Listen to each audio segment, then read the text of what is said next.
Anyway, for me, when Dana came out at the end of the press conference, he announced that fight of the night was Shane Burgos versus Edson Barboza. I 100% agree I with agree. that. That was an amazing fight. That was so fucking good. I feel like like vintage Edson Barboza. I feel like that was a highlight for him because he's had some nasty losses, and now all of a sudden he comes down to featherweight, and he's had 3 wins, 3 fights, 3 wins in the division. I feel like we're onto something special here with Barboza. I feel like he could possibly be on his last run at a title shot. Yeah, I could definitely see that now. And Shane Burgos is just one of the toughest. Dude, he's a beast. He's a fucking savage. And I'm not gonna lie, his boxing is so good. Yes. His boxing is good. That he has a brilliant slip jab that he constantly does. Slipping off the line, really really good jab. So quick, and his combinations were so fast. I mean. And there were times when Barboza did a lot of spinning hook kicks, and they were blocked by Burgos, but there was some sneaky ones, some sneaky spinning back kicks that definitely caught Shane in the solar plexus. That looked so hot. But the issue, sorry, not the issue, but the big highlight for that fight was the 5-second delay knockout. Oh. I've never seen that before. Have you? I've never really seen that before. No, he would look. Literally, he's so tough that he resisted a knockout. I think also not enough people were talking about Edson Barboza's leg kicks. Yeah, he was constantly going for. I was confused how many calf kicks that Shane could absorb. I think he was just tough. Yeah, I think he was just really tough, and maybe not putting too much pressure on that front leg, but. I think Barboza wrecked his legs. Not even. Yeah, he was bleeding. Yeah, he cut his own leg. He's cut his own shin on that. But he was just wrecking Shane's legs. And then when that shot hit the money, I think he couldn't really recover very well. I don't think he could put a lot of weight on his legs either, and he was unconscious. Like. He tried, he resisted a lot, but he just started stumbling back. Yeah. And the main thing for me was when he started stumbling back, he was getting dropped, right? The main thing that I think did a bit of damage was he actually hits the back of his head on the cage, and then you start to see him go down. And I felt it was the hit to the back of the head that did a lot of damage as well. I was watching this doctor break down the whole situation. He says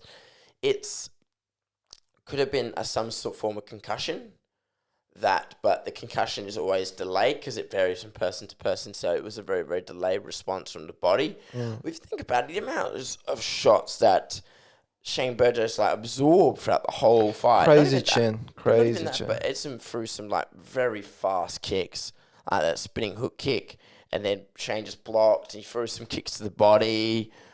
It was just so well done, and Burgos just kept hitting him back with all these body shots and charging at him. It was just. Really good fight. Really good. Really, really good fight. I mean, I definitely didn't see a KO happening in the third round, to be honest. I thought it was just the war was going to continue in the third round. Damn, that was a fucking really good fight. I actually thought Shane was going to win and edge it out against Barboza just because he's fucking tough. Yeah. But, I mean, that toughness only got him so far against Barboza, and I fucking love Shane. Shane's so good. He's such an exciting fighter to watch. His fight against Emmett was really good. That's one of the fights that really sticks out in my mind for sure. What was crazy is that Shane Burgos got straight back up. Yeah, After that knockout, it was down for about a good minute, 2 minutes.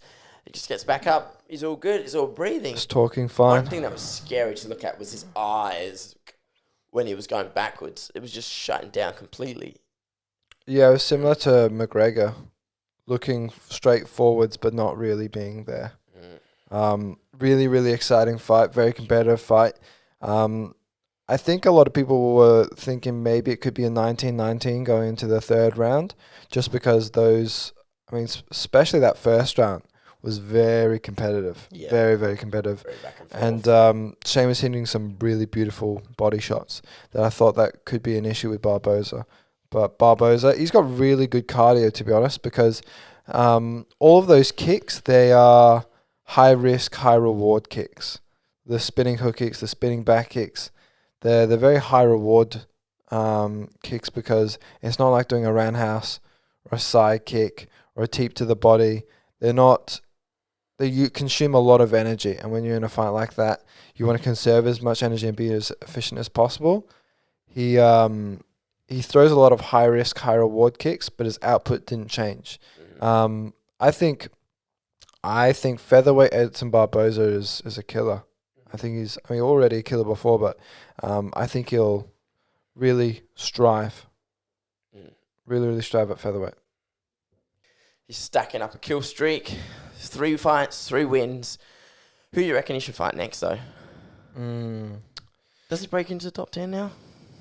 I think he does break into the top 10 because, to be honest, I just need to refresh where Shane was originally in the featherweight rankings. I thought he was around 9-ish. Yeah, he is number 9 in the rankings, so he'll naturally break the...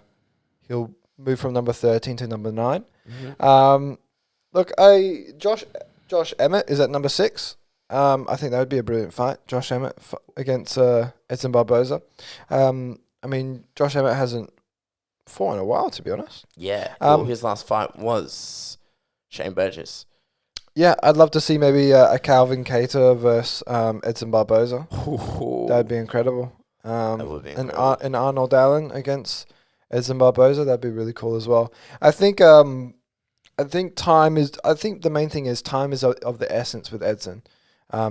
Keep him as active as possible. If he hasn't accumulated too much damage, I think try and get him to have a quick turnaround. In terms of those timelines, it depends how it meets up with those fighters. But I think he should fight again this year, and just have a quick turnaround, because look, he's 35 years old. That's 32 to 35 is your sweet spot in terms of your athletic prime in MMA. Typically in most divisions. And I think he needs to have a quick turnaround, because time is of the essence. Yeah. Time is especially considering he's dropped a division, Yeah, but I think he's doing really, really well. 3-0 in a fresh new division like this. When he's actually a lot more quicker, he looks a lot more quicker, a lot more fluid, a lot more loose. So I reckon. 2-0. Yeah, 2. He said 3-0. Oh, okay. But it's 2-0. Oh. The Dan Ige fight. Dan Ige had a split decision win over Edson Barboza. Most people picked Edson to win. Oh, okay. Everyone thought, and Edson in his mind says 3-0. Oh, okay. Mentally undefeated, okay? Yeah. Mentally undefeated at featherweight. Yeah. But to be honest, it's not like he was bad at lightweight. He was a very good lightweight, but I think featherweight, I think he was a bit undersized maybe at lightweight, and at featherweight that's good. That's where he's at now. He's obviously, in order to trim down, he has a nutritionist, and he has a lot of cardio involved, and I think that really helps his output in terms of his striking ability. He's really good, man. Edson's world class, and I think he deserves he'll just crack the top 10. Number 9, I think he needs to fight someone just out of the top 5. So I think a Josh Emmett at number 6 would be really interesting.